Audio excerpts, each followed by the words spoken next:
The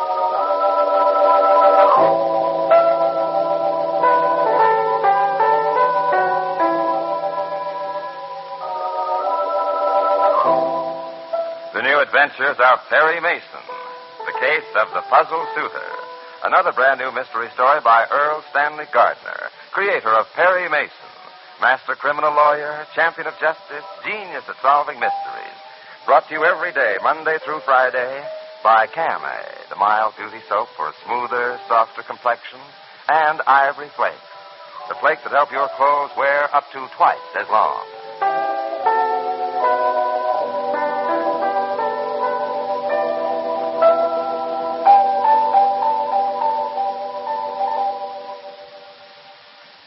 And now, here's Margaret MacDonald. You know, it's amazing the little things we folks at home can do to help bring peace nearer. We can save used fat. We can buy war bonds. We can make everything last longer. For one thing, you can get longer wear from your clothes. There have been times in the past, I'm sure, when you've been careless in the washing of a dress or a sweater, and it hasn't worn well. Well, these aren't the days to let that happen. These days, for your nice clothes, change to Ivory Flakes Care. It'll mean up to twice the wear. Your slips, your rayon dresses, your sweaters and blouses.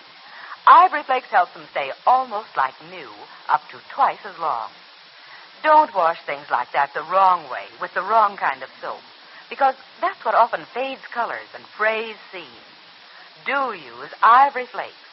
They're the flake form of pure ivory soap. They're tried and tested, proved absolutely safe for any washable fabric or color. Why, all kinds of clothes were washed over and over in Ivory Flakes, some of them more times than you'd wash yours in a year, yet they stayed practically like new. Try Ivory Flakes for your rayon stockings, too. Other tests, stocking strain tests, proved that rayons washed in Ivory Flakes last twice as long, and that nightly care will improve the fit of rayons, too. Change to Ivory Flakes Care for all your nice things. You'll get up to twice the wear.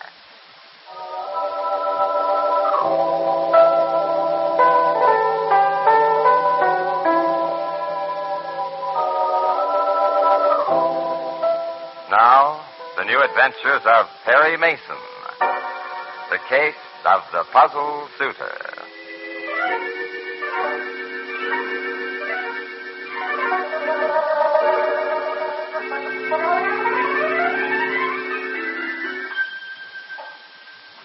Perry Mason was more inclined to be amused than impressed when a mysterious young woman forced herself into his office to warn him that a man named Harriman C. Winthrop would be visiting the lawyer shortly to make a will, and that he was being unduly influenced by malign forces.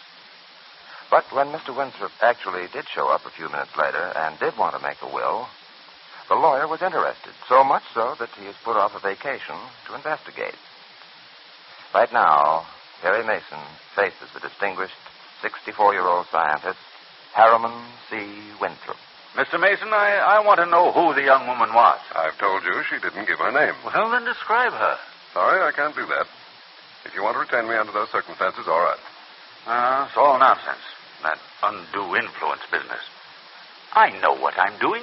In that case, do you want to tell me what's to be done with your property? Oh, well, all right. Probably just some idiotic woman passing on gossip. Yet there are only two people who knew I was coming here this afternoon. It might be a good idea to tell me who they are. Lois Dalton, she's my secretary, and Marie Hamilton, my nurse. I see. Now, look here, I think you owe it to me to tell me if your visitor was either of those girls. Not knowing either of them, I can hardly tell you which was which. Well, I'll describe them to you. Now, Lois Dalton, my secretary, she's about 24, average height. Weight about 112 or so. Light hair that curls around her neck. Very good figure and bright blue eyes. I feel sure my visitor was not Miss Dalton. All right. Now, Marie Hamilton, my nurse, is pretty, too. She's dark, with slate gray eyes. A little bit heavier than my secretary, but she's got a beautiful complexion. I'm certain it wasn't your nurse. But those are the only two people who knew. I think you ought to describe your visitor. And I feel I shouldn't, Mr. Winthrop. Now, the question is, do you wish to retain me? Of course I do. You've got brains. If anything happens, you'll back that will up and make it stick. Under the circumstances, I want to be absolutely sure you're making this will of your own volition. Of course I am. Got a pencil? Yes? All right, then.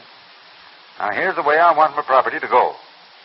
$50,000 in cash to my physician, Dr. Frank Needham. Frank Needham. I have that. And $50,000 to my secretary, Lois Dalton. You got that? Lois Dalton, I have that. The balance of my property is to be divided, share and share alike, between Marie Hamilton, my nurse, and John Hanley Stowe, my old friend and former partner. Mm-hmm. That will be a considerable amount? It'll be a very considerable amount. I want to know something about John Hanley Stowe. Well, John's an old friend of mine. We were partners years ago. He left the country and went to China, where he did a lot of writing. And then he got picked up by the Japs in Shanghai and held a prisoner. He's due to arrive in a few days on an exchange ship. You've been in touch with Mr. Stowe these past years? Off and on. Nothing regular. For several years, I sent him rather large sums of money from our business partnership. Then we had a chance to sell out. Well, we accepted the offer. I didn't write him so much after that. Oh, but you did write occasionally. Yes. John's my best friend. That's why I want him in my will. Mm-hmm. And this Marie Hamilton, she's an old friend, too? Oh, she's my nurse. Trained nurse? No, practical nurse. She's had training, but she didn't graduate. Very sensible young woman. Oh, has she been with you long? Well, does that matter? I think it does. Oh, 3 months.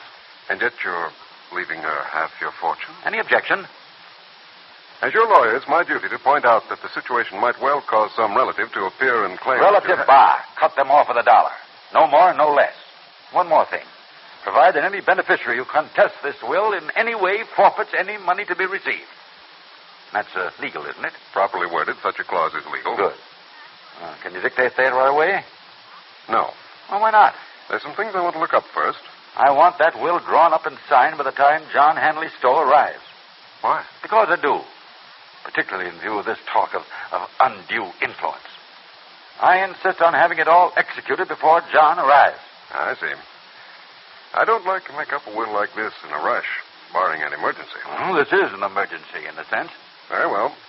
You come back tomorrow at 2, and I'll have a draft of the will prepared. And I'll be here. I have to use strong reading glasses these days on account of my eyes. It may take me a little time to read it through, but I'll be here. Now, good day. Oh, just a minute. I want to have a few words with my secretary. There may be 1 or 2 last-minute suggestions. If you'll excuse me, I'll be right back. Certainly. If you should decide to give me a description of that visitor, I'll consider it. Bella? Bella, where are you? Well, I'm right here, Chief, in the law library. Oh, I didn't see you. What is it, Chief? I'm keeping Winthrop in my office for a few minutes. Meantime, I want you to go down the hall and get Paul Drake. Tell him to shadow Winthrop when he leaves my office. I want to find out where he goes and what he does. Is that all? Tell Drake to find out something about Marie Hamilton, the nurse, Lois Dalton, the secretary, and John Hanley Stowe, the friend arriving on the exchange ship. You got that? Yes, Chief, I have it.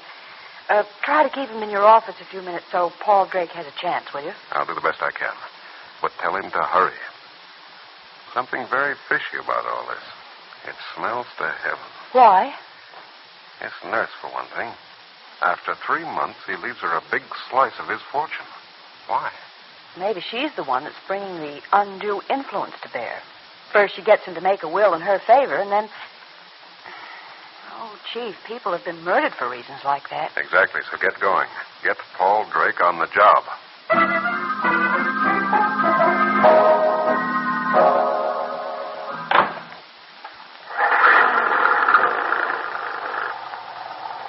You were gone long enough.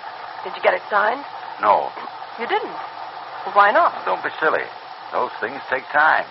I should think when a person of your standing makes out a will, you could get it done right away. Just say I'm Harriman C. Winthrop, and I'm in a hurry. I know they wouldn't push me around like that. Not even the great Perry Mason. Go on, will you? I want to get home. I'm tired and nervous. All right. But tell me first why he couldn't get it drawn up for you. Because he has to dictate it and get it ready for my signature. Oh. But you did give it to him. Of course I gave it to him. Well, when's he going to have it done? Well, tomorrow afternoon, I hope. I still think you should have stayed right there till you got it all settled. He's going to rush it through as fast as he can. Don't worry about it. He'll have it before John Stowe gets here. I don't see why you can't get a simple thing like a few words written down on paper and just sign your name. I don't want it to be right. I want my will to stand up. The thing that worries me, though, is that woman. What woman? Oh, Mason told me someone was in his office just before I got there. She told him I was coming to see him. What? Yes, that's right.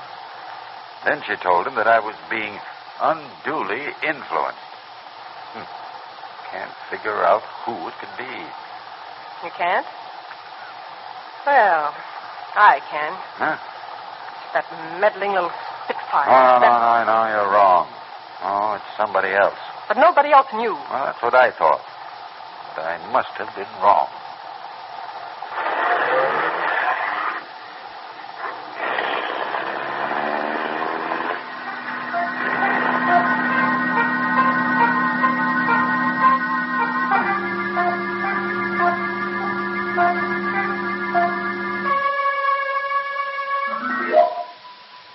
And as the car drives off, we wonder what this conversation means.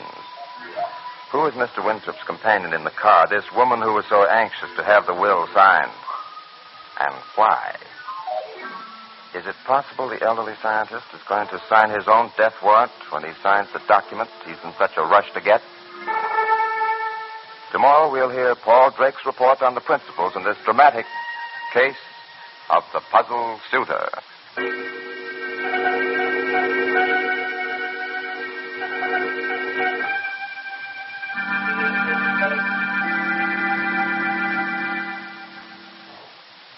Friends, have you ever thought of this?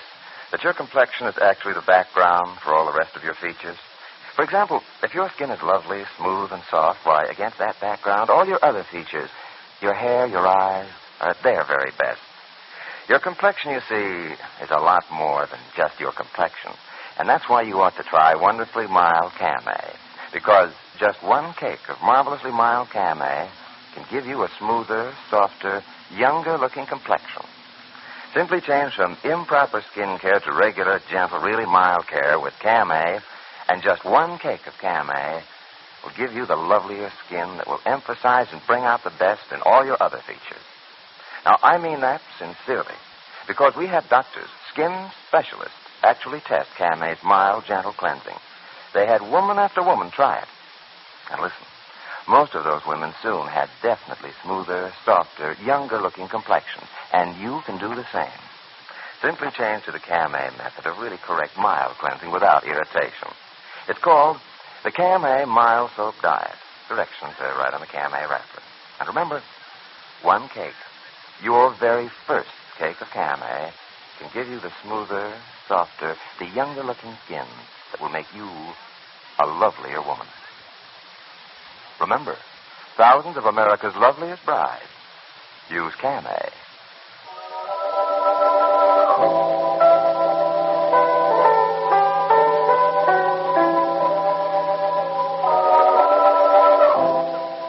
The New Adventures of Perry Mason are brought to you every day, Monday through Friday, by Camay, the mild beauty soap for a smoother, softer complexion, and Ivory Flakes, the flakes that help your clothes wear up to twice as long.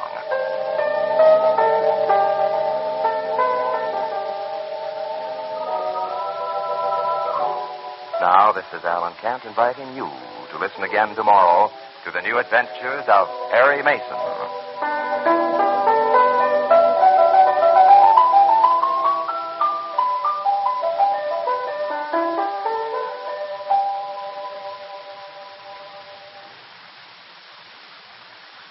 Some people are getting extra ration points. You can, too, by turning in your old, used cooking fat. Every drop is needed to save soldiers' lives. This is CBS, the Columbia Broadcasting System.